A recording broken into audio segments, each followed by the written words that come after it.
नमस्कार दोस्तों, SMD channel के अंदर आपका बहुत बहुत स्वागत है। दोस्तों, इस वीडियो के अंदर हम बात करेंगे हैप्पी फॉर्च्यून कंपनी के शेयर के बारे में। आप अपनी स्क्रीन पर जैसा कि देख पा रहे हैं, जो हमारा कल का सेशन था 8 अगस्त का, स्टॉक में वहाँ पर एक करीब 2% की गिरावट हमें यहाँ पर देखने को मिली थी। दोस्तों, इस गिरावट का कारण एक ये भी हो सकता है, आज यानी कि 9 तारीख को जो है इसके Q1 के रिजल्ट डिक्लेयर होने वाले हैं, हमसे कुछ ही घंटों के बाद।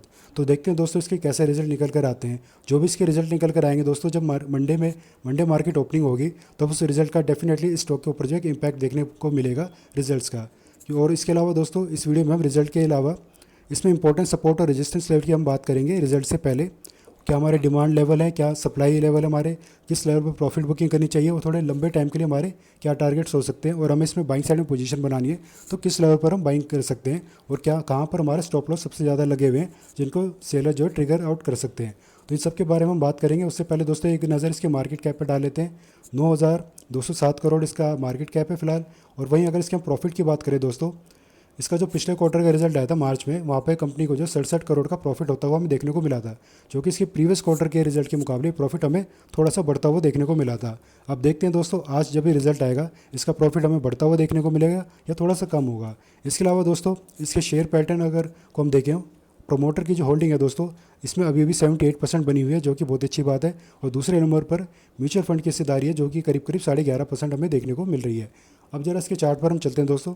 चार्ट पर मैं बता दूं दोस्तों, अगर किसी ने थोड़े लो लेवल पर ख़रीदारी कर रखी है पहले से ही, या फिर अब कोई अपने डिमांड जोन पे यानी सस्ते भाव पर और कोई इसे खरीदने की प्लानिंग कर रहा है लंबे टाइम के लिए, तो कम से कम कहाँ तक आपको रुकना चाहिए दोस्तों। हमारा जो पहला टारगेट इसमें निकल कर आएगा दोस्तों, वो है 1500 का। हमें इसमें कम से कम 1500 के टारगेट के लिए अपनी पोजीशन को बनाकर चलना चाहिए, अगर आप इस स्टॉक के अंदर इंटरेस्टेड हैं तो। जब ये 1500 का टारगेट आ जाएगा दोस्तों, उसके बाद हम डिसाइड देखेंगे कि हमारे नेक्स्ट टारगेट क्या हो सकते हैं, क्योंकि हमें अभी पहले ये देखना है ये 1500 का जो टारगेट है ये आने में हमें कितना टाइम लग रहा है, क्योंकि उसी के हिसाब से हम अपनी कैलकुलेशन करके देखेंगे। प्लस उस टाइम देखेंगे क्या सिनेरियो, क्या परफॉर्मेंस इस स्टॉक की जो है निकलती हुई हमें देखने को मिल रही है। तो पहले हम 1500 के टारगेट को देखते हैं दोस्तों, कितना टाइम लेता है आने में, और हमें खरीदारी कौन से लेवल पर करनी चाहिए दोस्तों। ये जो ब्लू लाइन है हमारे सपोर्ट का काम कर रही है, दोनों की दोनों, और ये दोनों मिलकर जो डिमांड जोन क्रिएट कर रही हैं। ऊपर रेड लाइन हमारे दोनों रेजिस्टेंस है, जो कि सेलिंग जोन है दोस्तों, प्लस प्रॉफिट बुकिंग का जोन भी इसे ही हम कहते हैं। अब जरा हम खरीदारी की अगर बात करें दोस्तों, जो हमारा पहला सपोर्ट है 903 के पास है। अगर इसका रिजल्ट हमें अच्छा देखने को नहीं मिलता, किसी वजह से ख़राब अगर आ जाता है, अगर कुछ ज़्यादा ही ख़राब आ गया, तो दोस्तों एक बार के लिए मतलब बहुत ही जल्दी जो है पहले सपोर्ट का ब्रेकडाउन हो सकता है, और इसके होने के भी थोड़े से चांसेस है दोस्तों, रिजल्ट की वजह से भी नहीं। अगर रिजल्ट इसका अच्छा भी आ गया, थोड़ी सी तेज़ी आ भी गई इसमें, जैसे ही अपनी सेलिंग जोन के पास जाएगा, एक प्रॉफिट बुकिंग हमें देखने को मिलेगी। उसका रीज़न दोस्तों एक ये भी हो सकता है, क्योंकि आप अगर देखें यहाँ पर, मैं अपने पेन को लेकर आता हूँ यहाँ, अगर हम इस तरफ देखें हमें एक गैप नज़र आ रहा है दोस्तों। और किसी शेयर के अंदर दोस्तों जब भी कोई गैप बन जाता है, तो मार्केट में जो सेलर होते हैं उस गैप को फुलफ़िल करने के लिए, मतलब उसको करेक्ट करने के लिए एक बार के लिए स्टॉक को जरूर नीचे लेकर आ सकते हैं। तो दोस्तों देखना होगा, इस गैप को फिल करने के लिए सेलर कब इसको लेकर आते हैं।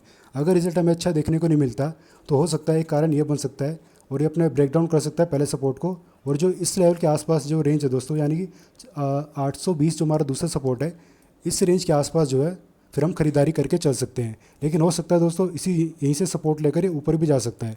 यहाँ से ऊपर कैसे जाएगा दोस्तों, मान लीजिए जब इसमें गिरावट आती है, अपने सपोर्ट के पास आ गया, यहाँ पर इसने कोई बुलिश कैंडलस्टिक पैटर्न बनाकर दे दिया, मान लीजिए हैमर कैंडलस्टिक पैटर्न बनाया, जो इसका दोस्तों लो होगा हमारे कैंडलस्टिक पैटर्न का, हमें देखना होगा कम से कम 5 से 10 सेशन के जो हमारी कैंडल बनेंगी, क्या इस हैमर जो ये हमारा हैमर कैंडलस्टिक पैटर्न बना है, इसके लो, जो इसका लो है, इसके नीचे कोई हमें क्लोजिंग दे रहा है। अगर इसके नीचे हमें क्लोजिंग दे रहा है, तो हो सकता है इस गैप को जो है सेलर फुलफिल कर सकते हैं, यानी कि नीचे तक लेकर आ सकते हैं। अगर इस लो के ऊपर ही हमें कोई क्लोजिंग देखने को मिल रही है, तो फिर इस स्टॉक के अंदर तेज़ी हमें देखने को मिलेगी और धीरे धीरे ऊपर जाएगा। लेकिन फिलहाल 10% मान के चलिए दोस्तों, चांसेस हैं कि यहाँ तक जो है ये स्टॉक आ सकता है, इसलिए हम 820 की रेंज के आसपास खरीदारी करेंगे। और अगर इसी सपोर्ट के आसपास हमें खरीदारी करनी है लंबे टाइम के लिए, वो कैसे करनी है मैंने दोस्तों अभी अभी आपको बता दिया है। इसके अलावा दोस्तों यहाँ पर ट्रैप कैसे लग सकता है, उस ट्रैप की भी हम एक बार बात कर लेते हैं। रिज़ल्ट थोड़ा सा अच्छा नहीं आया और स्टॉक में तेज़ी आ गई और ये रेजिस्टेंस के पास गया, तो यहाँ पर हमें ऑपरेटर ट्रैप करेंगे, मतलब सेलर, फिर इसको धीरे धीरे नीचे लेकर जाएंगे। और ये जो हमारे लेवल दोस्तों जहाँ पर गैप है, वो पहला सपोर्ट है, इस लेवल के पास जो है बड़े बड़े जो ऑपरेटर हैं, बड़े ऑपरेटर हो या छोटे ऑपरेटर हो, मेरे और आपके जैसे छोटे छोटे इन्वेस्टर जो होते हैं उनके स्टॉप लॉस यहाँ पर बहुत ज़्यादा लगे होते हैं, क्योंकि मार्केट के अंदर दोस्तों आज भी जो है करीब करीब 75% के आसपास ऐसे ट्रेडर हैं जो शॉर्ट टर्म के हिसाब से ही इन्वेस्टमेंट करना पसंद करते हैं। जो 25% है वही जो है लॉन्ग टर्म के लिए हिसाब से पैसा लगाते हैं स्टॉक्स के अंदर। तो जो शॉर्ट टर्म के जो इन्वेस्टर हैं दोस्तों, उनके यहाँ इसी रेंज के आसपास बहुत सारे स्टॉप लॉस लगे हुए हैं, जिनको ट्रिगर आउट करने के लिए सेलर एक बार के लिए स्टॉक को यहाँ पर लेकर आ सकते हैं। तो इन लेवल्स का हमें जरूर ध्यान में रख के चलना चाहिए दोस्तों। और शॉर्ट टर्म के लिए अगर किसी ने कल के दिन खरीदारी करी थी, यानी कि 8 तारीख के दिन, तो दोस्तों इसमें अगर हमें तेज़ी देखने को मिल जाती है मंडे के दिन, तो उसी तेज़ी के साथ आप इसमें शॉर्ट टर्म वाले जो भी इन्वेस्टर मेरे भाई और मेरी बहन है, आप अपना प्रॉफिट बुकिंग करके एग्जिट कर सकते हैं। अगर आपको टारगेट बढ़ाने का मन करे तो अपने स्टॉप लॉस को स्ट्रिक्टली लगा के रखें, उसको ट्रेल करते चले। अगर गलती से अगर कोई सेलिंग आ गई इसमें, ताकि आपका जो प्रॉफिट है वो लॉस में कन्वर्ट ना हो, तो इस बात का आप जरूर ध्यान में रखकर चलें। तो फिलहाल के लिए दोस्तों इस वीडियो में इतना ही। जो भी जानकारी मैंने आपको देने की कोशिश करी इस वीडियो के अंदर, अगर आपको कहीं से भी थोड़ी बहुत अच्छी लगी हो, यूज़फुल लगी हो, तो वीडियो को लाइक करना, चैनल को सब्सक्राइब करना। धन्यवाद।